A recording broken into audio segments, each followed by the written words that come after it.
Griffin needs to be able to protect this. He has an idea where Keith is. Flag and drag by Griffin. Joey, he takes a lot of damage there. Is another nice haymaker, but it will not be enough there. Griffin now has to flash over the walls. The teleport comes through from Pretty onto the bottom side. Oh, okay. That's a...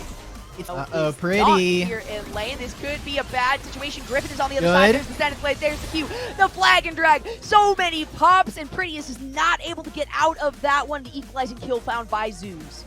That was just a perfect setup in terms of the CC. They got every single moment. Up by Raheem. They are going to move forward. It's time to dive. From Rhino. No way. It's going to the Chains of Corruption. They completely miss. A beautiful face breaker to try to get everybody here. Followed up by a haymaker. Oh my gosh. Hextech Ultimatum comes out, but just for a moment as Joey finds one there. Viper is going to find yet another Griffin going down, and now it is Raheem against the world. No luck to get out of this one. Give it over to Keith.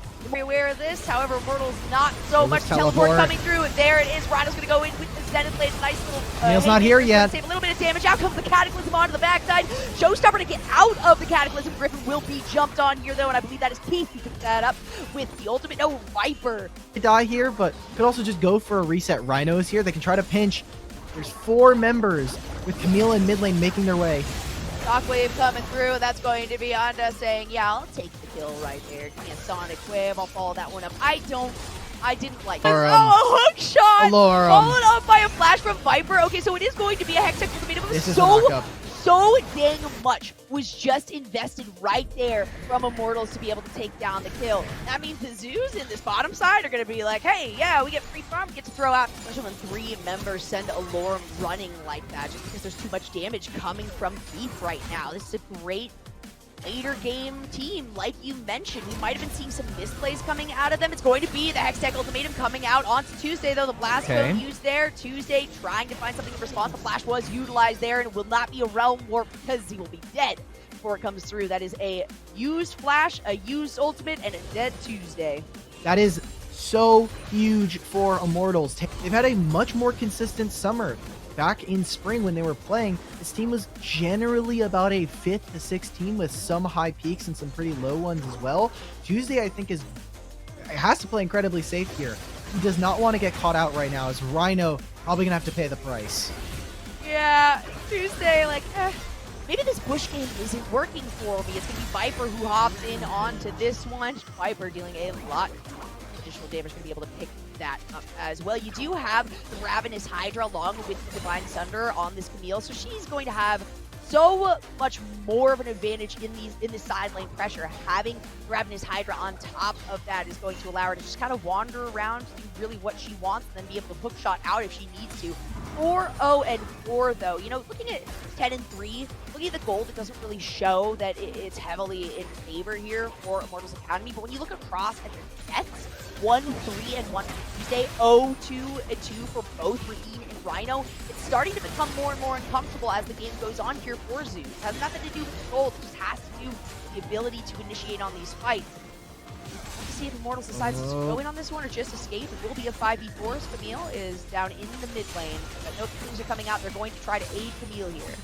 They need guerrilla tactics if you're ZOOS. You not only need to have the TP cap, but now you also need to have some monkeys in there, because you need to find flanks, especially when you're looking at Jarvan. A head-on engage from Jarvan is really easy to spot and should just be avoided by the likes of Keith and Pretty, as well as just getting kicked out by Anda. So they need to find flanks, they need to be able to control vision, and they really can't right now with, I mean, how it doesn't feel like it, but they're certainly probably feeling like this gold is a little bit more than what exactly is represented on the screen right now. They can't really get any priority just because of how long a lot of these lanes are, and because there's no turret there, because of how long they are, it's really scary to walk into one side of the map without a lot of vision and without some strong members to be able to back that up on the opposite side if you were to go down. So this is ZOOS, I think, just slowly getting bled out of this game right now. They don't have a lot of options.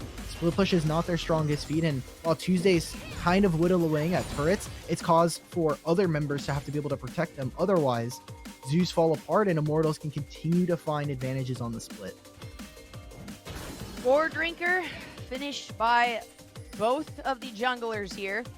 So that's really going to become impactful. So many similar builds with Garrett being so pivotal right now Special teams trying to go heavy on damage, but also have a little bit of survivability. That picked up on several members on both teams here.